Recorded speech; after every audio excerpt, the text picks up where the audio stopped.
what we see in the early data is that, look, the region's got 3 million jobs. And so whether 10 or 20,000 of them stay or go may sound like a drop in the bucket on the federal side. But what we're seeing is that it's adding up to impacts on the private sector as well. And that job growth in the region has stalled, even as it remains positive nationwide.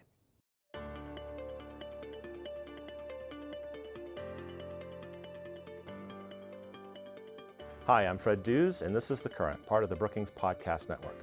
On this episode, I'm turning our attention to the Washington, D.C. metropolitan area, also known as the DMV, District, Maryland, and Virginia, home of the federal government, 6.4 million people, and which has been experiencing significant economic turmoil due to the downsizing of the federal government. For example, since January 2025, the region's unemployment rate has risen at a higher pace than the rest of the nation. To track the complex and cascading impacts of federal restructuring and national policy shifts, Brookings has just launched the DMV Monitor, which you can find on our website at brookings.edu/DMV-monitor. Joining me now are two of the researchers behind this crucial effort, Tracy Hadden Loh, a fellow in Brookings Metro, and Glencora Haskins, research associate and applied research manager at Brookings Metro. Tracy, welcome to The Current. Thanks for having us, Fred. And Glencora, welcome to The Current as well. Thank you so much for having me. So Tracy, what is the DMV Monitor and why is Brookings launching it now? The DMV Monitor is an ongoing project to track the evolution of the country's sixth largest regional economy. And we are doing this because Brookings has a long history of caring about the strength of regional economies, which add up to the strength of the national economy, but also because the DMV is the home of Brookings. Everyone who works at this institution lives in this region. And it is really meaningful, I think, for all of us here to be doing something at the institution to give back to the place that is our home. Yeah, I remember when Brookings Metro first started, there was a Greater Washington Research Program, and Brookings Metro kind of joined with that many years ago. So Brookings has had a long experience with the Washington, D.C. region. And Brookings has had some incredible impact on the region through that initiative. I remember that program did a report called A Region Divided that when I go around the region now in my work locally, I still hear about that report all the time. You know, most reports are just like a PDF that disappears online and you don't necessarily know if anybody reads it. For something like that to be such a conversation changer, that is the kind of impact we're hoping to have with the DMV Monitor. So the DMV Monitor tracks 7 key aspects of the regional economy. Glencora, can you quickly review what those areas are? Absolutely. So when we were picking components of the regional economy to highlight in the DMV Monitor, we wanted to focus on both the acute economic impacts on the region, but also longer-term impacts on both the people, households, and workers that live and commute into the region every day. So that includes typical economic metrics like economy and workforce, but also longer-term impacts on things like housing, innovation and productive capital, destination and travel metrics, including hotel revenue, municipal services, and the overall health and well-being of households. And you both, along with our former colleague Amy Liu, who formerly led Brookings Metro for many years, published a piece on our website about what you called, quote, early warning signs for the region. What are these early warning signs? So there's a lot going on that's affecting the country as a whole, right? Not just tariffs, but for example, changes to SNAP and Medicaid, right? Those will have impacts in places across the country. But there's also a lot of unique stuff that's just happening in the DMV relating to the restructuring of the federal government and impacts on industries that have big representation in the private sector here, like defense and biomedical research.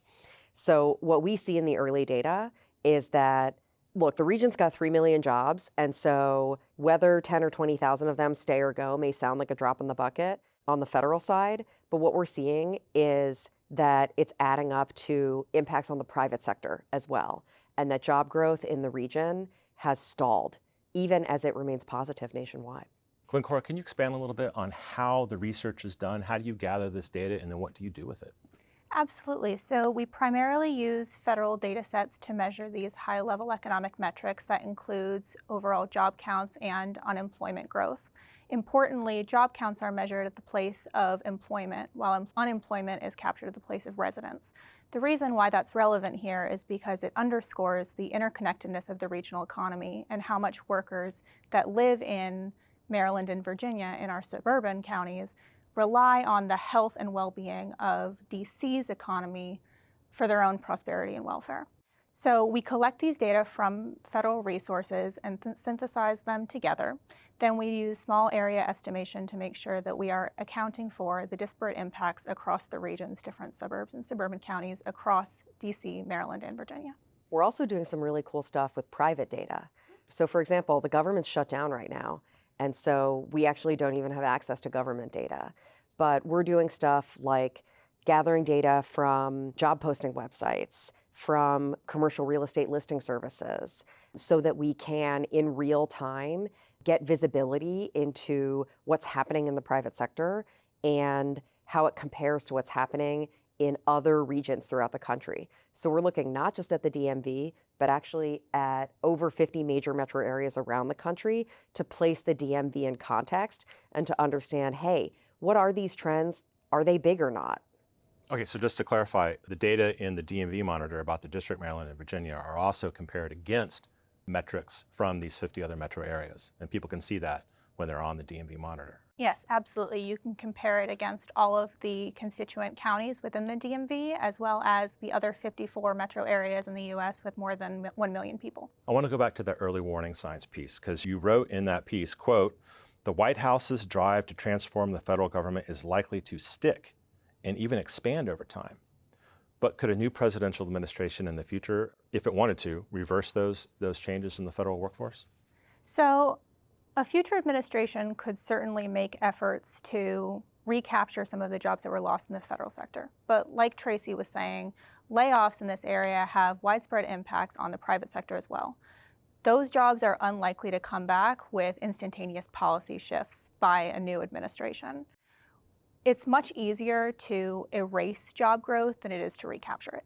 Yeah, I think generally speaking, the private sector responds to increased uncertainty by trying to, decrease exposure and risk.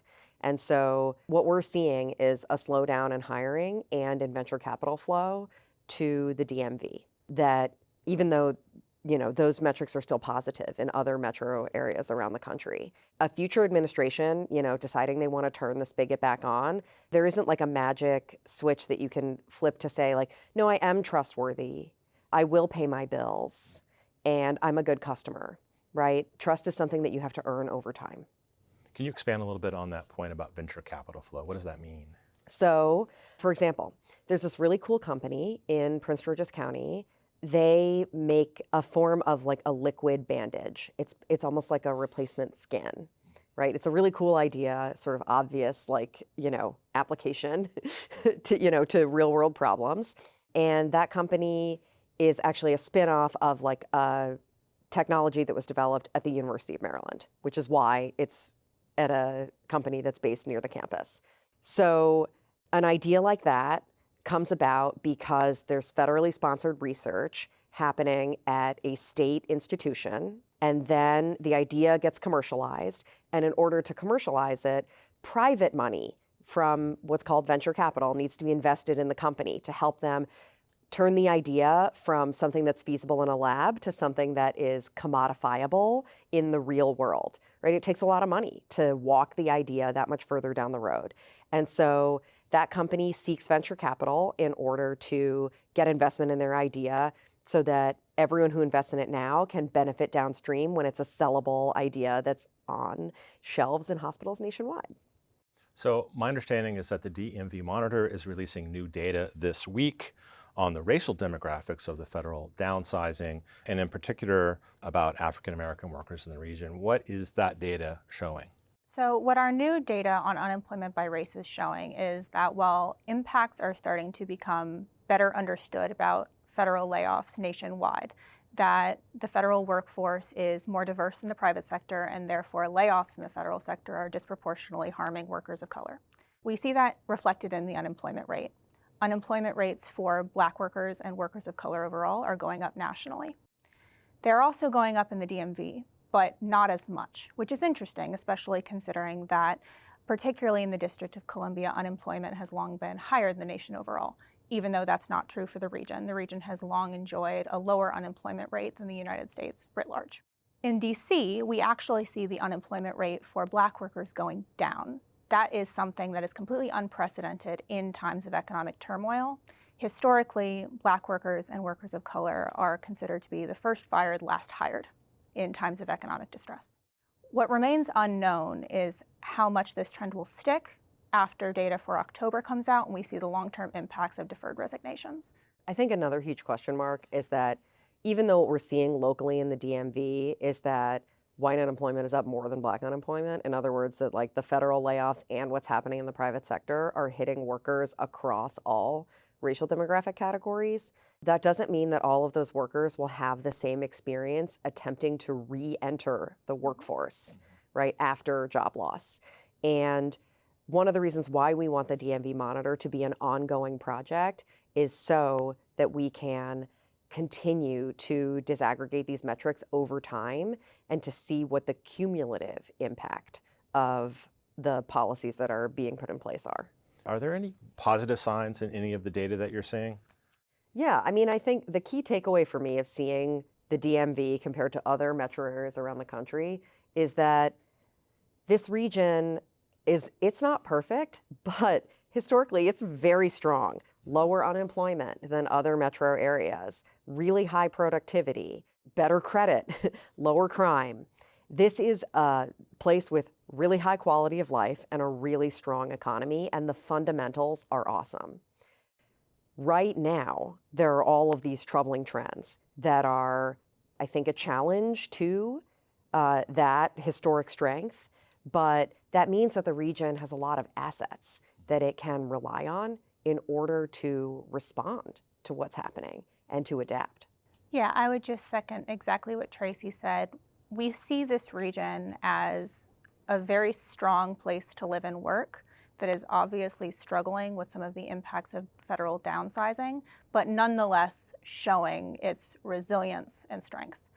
The DMV is one of the highest educated metros in the country, just behind San Jose and the Silicon Valley. Workers here have higher credit scores and are more creditworthy when it comes to lending, buying, and homeownership. And we don't want to see those trends continue to decrease to the point where they fall below the national average. But it's really important to note that as we see these metrics decline, this region is still at a healthier baseline than several other of its peers. So that story suggests to me that even though the DMV is the seat of the national government of the United States, people have often said that the city is dependent upon the federal government. It actually may not be through these various qualities, these strengths that you've talked about. Well, I would actually put it to you the other way, that the federal government and its functioning depends on these strong character. Like, wouldn't we want the federal government to be located in a region with a highly educated workforce, low crime, high quality of life, right? Like, you know, that's a great place to put the foundations of national defense and biomedical research, right? Those are inputs to production for those things. And if we want a federal government that delivers for the country on its mission, then I would argue that those are necessary ingredients. And so the question is now, there's a renegotiation happening between how the federal government sees its role and what it needs from the region. All I would say is I would like to see a robust conversation and multiple stakeholders come to the table in order to figure out what a new optimal normal might be like, as opposed to a singular vision that isn't necessarily a productive vision. There are plenty of regional examples of economies being able to diversify away from one economic anchor in the long run, right? Countless of Washington, D.C.'s peers have made that effort in eras of deindustrialization or collapses of other historical legacy industry clusters. That could very well happen with the DMV as well, and the economy could enjoy diversification away from federal employment, which has such a large foothold here. But there's no historical context for that happening organically and with dismissiveness by local and regional leaders. So if this economy is going to survive and thrive in the long term, we need leaders from DC, Maryland, and Virginia to all acknowledge that this is a problem and be willing to work together to find solutions, particularly around private sector growth. Otherwise, we're going to see the impacts of federal downsizing be much worse and much longer term. Okay, we'll leave it there. Tracy, Glencora, thanks for spending your time with me today. Thanks for having us, Fred. Thank you so much. To learn more about Glencora Haskins, Tracy Hadden Loh, and the DMV Monitor, visit the Brookings website, brookings.edu/DMV-monitor.